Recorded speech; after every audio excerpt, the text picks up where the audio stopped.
حدیث میں آتا ہے کہ اللہ رب العزت آپ نے فرمایا اپنے صحابہ سے کہ میرے بعد آنے والوں میں ایک مومن کو عمل پر 50 کے برابر اجر ملے گا. صحابہ نے عرض کیا کہ یا رسول اللہ ان میں سے 50 ہم میں سے 50. فرمایا کہ نہیں، تم میں سے 50 کے بقدر، 50 صحابہ کے بقدر ایک مومن کو عمل پر اجر ملے گا. اور ایک روایت میں ہے کہ 10 صحابہ کے بقدر ایک مومن کی مدد کی جائے گی. 10 صحابہ کے بقدر ایک مومن کی مدد کی جائے گی.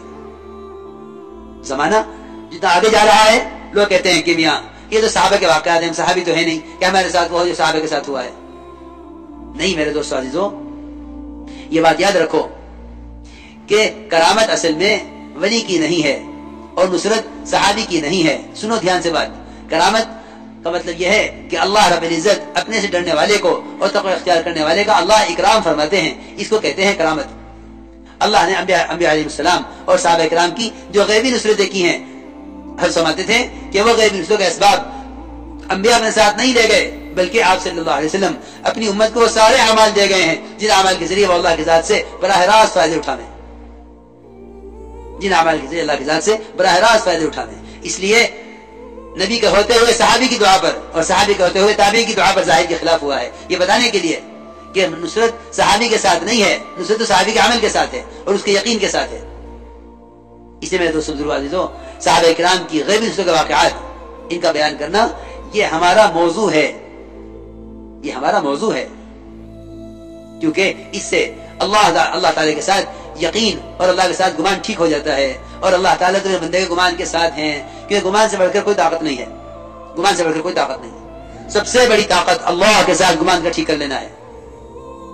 دیکھو نا، ایک نے آ کر کہا کہ ابو درداء آپ کا مکان جل گیا، دوسرا آیا ابو درداء آپ کا مکان جل گیا ہے، تیسرا آیا ابو درداء کہاں ہو مکان جل رہا ہے، لیکن سب کا انکار کر دیا.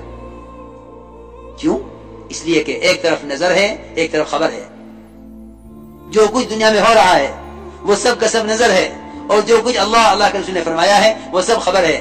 جو خبر کو یقینی سمجھیں گے نظر کے مقابلے میں وہ خبر سے فائدہ اٹھائیں گے، نظر سے نقصان نہیں اٹھائیں گے. اور جو نظر کو یقینی سمجھیں گے خبر کے مقابلے میں وہ نظر سے نقصان اٹھائیں گے، خبر سے کوئی فائدہ نہیں اٹھائیں گے،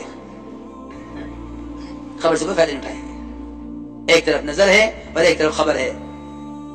اسی میرے دوستو عزیزو، نظر کا انکار کرنا ہے خبر کے مقابلے میں. یہی تھا ابو درداء رضی اللہ عنہ کہنا کہ ہاں میرا مکان کیسے چل سکتا ہے، جب اللہ تعالیٰ نے مجھ سے وعدہ کر لیا کہ جو یہ دعا پڑھ لے گا اس پر کوئی مصیبت شام کو پڑھ لے گا صبح تک نہیں آئے گی، صبح کو پڑھ لے گا شام تک نہیں آئے گی. مجھے یقین ہے کہ اللہ میرا مکان نہیں جلائیں گے. اللہ نے مکان نہ جلایا کہ میرے بندے کا میرے ساتھ یہ گمان ہے، میرے بندے کا میرے ساتھ یہ گمان ہے. انا عند ظن عبدی بی، میں اپنے بندے کے گمان کے ساتھ ہوں، جیسا گمان اس کا میرے ساتھ ہوگا میں اس کا معاملہ ویسا ہی کروں گا. اس لیے میرے دوستو عزیزو، جیسا ایمان ہوگا ویسا گمان ہوگا. انبیاء علیہ السلام کے واقعات اور صحابہ کرام کے ساتھ اللہ کی غیبی نصرتوں کے واقعات ان کا بیان کرنا یہ دلوں کے جماؤ کا سبب ہے. تیسری بات